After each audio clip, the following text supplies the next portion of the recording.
Okay, Bismillahirrahmanirrahim. Assalamualaikum warahmatullahi wabarakatuh. Hari ini kita akan sambunglah pembelajaran kita iaitu unit yang ketiga, geometri bagi subtopik 3.2 Pythagoras Theorem. Okey, ada beberapa TLO yang perlu dicapai lah, iaitu yang pertama kita nak identify lah hypotenuse. Kita nak tentukan di mana hypotenuse. And then yang kedua adalah write the relationship between the side. Kita nak tulis formula lah. Dan yang ketiga, kita use the Pythagoras theorem to find length of side of right hand triangle. Ini adalah kita nak gunakan teorem Pythagoras tu untuk mendapatkan panjang sisi. Alright. Okay. Seterusnya, sebut pasal teorem Pythagoras ataupun Pythagoras theorem, dia mestilah melibatkan sebuah segitiga yang bersudut tegak. Okay. Berapakah sudut tegak? Ya, nilai sudut tegak adalah 90 darjah. Kat mana 90 darjah? Dekat sini 90 darjah. Ini adalah simbol bagi sudut tegak. Okey, di manakah? Okey, apakah panjang sisi itu? Okey, panjang sisi ini ini adalah dinamakan dengan hypotenuse. Maka hypotenuse tu maksud dia apa? Maksud dia adalah sisi yang paling panjang dan dia mesti bertentangan dengan sudut 90 darjah. Apa dia hypotenuse? Sisi yang paling panjang dan bertentangan dengan sudut 90 darjah. Bagus. Okay, ingat hypotenuse adalah sisi yang paling panjang dan bertentangan dengan sudut 90 darjah. Ingat. Okey. So yang pertama adalah state the hypotenuse each of the diagram. Mana diagram dia? Ni antara A, B dan C. Kat mana hypotenuse? Ya, betul. Dekat A. Kerana apa? Kerana A ini merupakan sisi yang paling panjang dan bertentangan dengan sudut 90 darjah. Faham ya? Okey, mari kita tengok diagram yang kedua.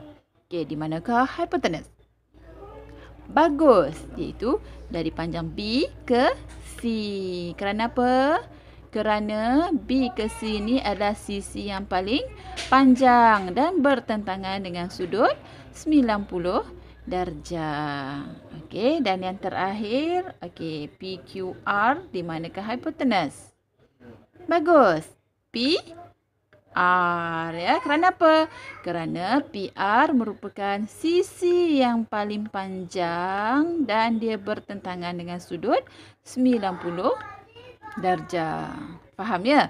Mana antara ketiga-tiga sisi ini sebuah segitiga ada tiga sisi. Okey, dia merupakan sisi yang paling panjang. Alright, settle. Okey, yang kedua kita nak mencari panjang to find the length of right angle triangle. Okey, mari kita tengok. Diberi sebuah segitiga bersudut tegak iaitu sudut 90 darjah. Okey, bukan katakan, memang di sinilah hypotenuse. Kerana apa hypotenuse ni? Sisi paling panjang dan bertentangan dengan sudut 90 darjah. Okey, katakan dia state dengan A. And then panjang sisi ni adalah statekan dengan B. Panjang sisi yang bawah ni statekan dengan C. Okey, so sekarang kita nak cari dia punya apakah perkaitan antara ketiga-tiga sisi ni? Okey, mari kita tengok. Okey, diberi A ni adalah hypotenuse ya. A kuasa 2 sama dengan panjang B. B ni dikuasa 2kan, tambahkan dengan panjang C ini dikuasa 2kan. Kalau dalam bahasa kampung ni disebut apa? A ni paling panjang kan? Okey, mana paling panjang ni sama dengan pendek campur pendek. Dapatlah panjang. Betul? Okey, mana panjang adalah pendek campur pendek. Alright, faham ya? Okey, daripada formula ini kita boleh tukarkan, kita boleh transpose. Okey, andai kata soalan tu nak cari B. Okey, menggunakan gambar yang sama. Okey, daripada formula ini nak dapatkan B square lah. Okey, sama dengan ni yang pendek kan? Betul? Okey, daripada formula ni panjang sama dengan pendek tambah pendek. Okey, B ni yang pendek. Okey, jadi panjang, ya betul, tolak pendek. Mana dapatkan B ini panjang tolak pendek. Sebab kita dah belajar dah kan. Algebra, kalau tambah akan jadi tolak akan jadi tambah kan. Apabila dia lompat sama dengan. Faham ya? Okey, dan kalau nak jadi C, dia nak cari C pula. Mana C kuasa 2, sini pendek ni.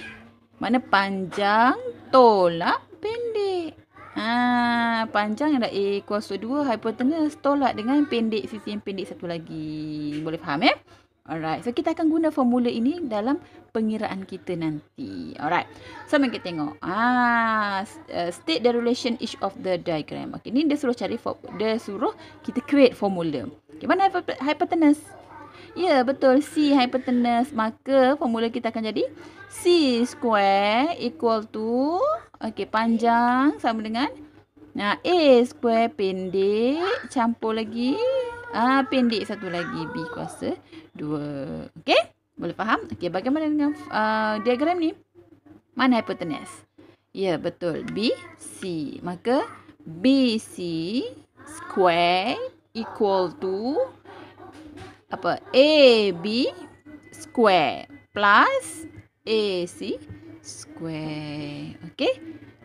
Mana step pertama kita boleh ada je segitiga bersudut tegak, kita try buat dia punya relationship iaitu formula. Alright. So mai yang melibatkan nilai pula. Okay. So solution dia. Okay. Soalan dia find the length of A refer the diagram. Dia suruh cari panjang A. A ni apa kelas? Hypotenuse. Kerana apa A hypotenuse? Ya, betul. Kerana A adalah sisi yang paling panjang dan bertentangan dengan sudut 90 darjah. Maka mari kita buat dia punya create the relationship dulu. Dia punya formula. A square, ya, sama dengan, okay, A ni hypotenuse sama dengan, ya, 3 kuasa 2 tambah 4 kuasa 2. Mana 3 kuasa 2 campur 4 kuasa 2. So, akan dapat A square sama dengan 3 kuasa 2 berapa kelas? 3 kuasa 2. Ya, 9. Tambah dengan 4 kuasa 2. 4 square equal to, ya, 16. So, A square sama dengan 9 plus 16. Berapa? Ya, 25. Ada square kat sini. Soalan dia nak A sahaja. Ada square. Ada kuasa 2. So, kuasa 2 ni, kita kena apa? Kita kena movekan dia. Buangkan kuasa 2 ni. So, dia akan pergi sebelah. Dia akan jadi, ya, betul, punca kuasa. So, kita akan dapat square root of 25. Punca kuasa 25. Berapa? Tekan calculator. Kita akan dapat, betul, 5. 5 ni 5 apa? 5 cm. Boleh faham? Alright. So, mari kita tengok next example. Okay, let's try find the length of X refer the diagram. Okay, mana X? Oh, X kat sini. X ni merupakan hypotenuse. Okay, create the relation. Alright. So, kita akan dapat X square equal, okay, good, 6 square plus 8 square. Alright. So, kita akan selesaikan. So, X square sama dengan 6 square berapa? Okay, 36 plus 8 square. Yes, 45. Tekan calculator. 8 square bukannya 8 darab 2 ya. 8 darab 8. Okay, so X square equal to, okay, 36 plus 64. 36 campur dengan 64 kita akan dapat 100 ya. So, X square kita tak mau square. Kita nak X sahaja kan sebab okey, jadi kita buang kuasa 2. So akan dapat sini punca kuasa. Okey, so X sama dengan punca kuasa 100. Ya, kita akan dapat 10. 10 tu unitnya apa? Sentimeter kerana soalannya dalam sentimeter. Boleh faham? Alright, good. Okay, so sekarang seterusnya. Okay, tengok example yang seterusnya. Alright. Sekarang adakah dia suruh mencari hypotenuse? Di mana hypotenuse kita? Here. Sekarang dia suruh cari X. Mana? Pendek. Dia suruh cari yang pendek. Formula dia apa tadi? Ya, panjang tolak pendek. Kita create dulu dia punya formula iaitu X sama dengan, X square equal, ya, 10 square minus 8 square. So, kita akan dapat X square sama dengan, equal, okay, 10 square? Yes, 100. Minus 8 square 64. So, kita akan dapatlah X square equal to 100 minus 45. Ya, 36. So, X saja kita nak. Square kita buang. So, akan dapat square root of 36 kita akan dapat X equal to 6 cm. Alright, boleh faham? Okay, so mari kita buat tutorial. Itu saja kelas kita hari ini. Assalamualaikum.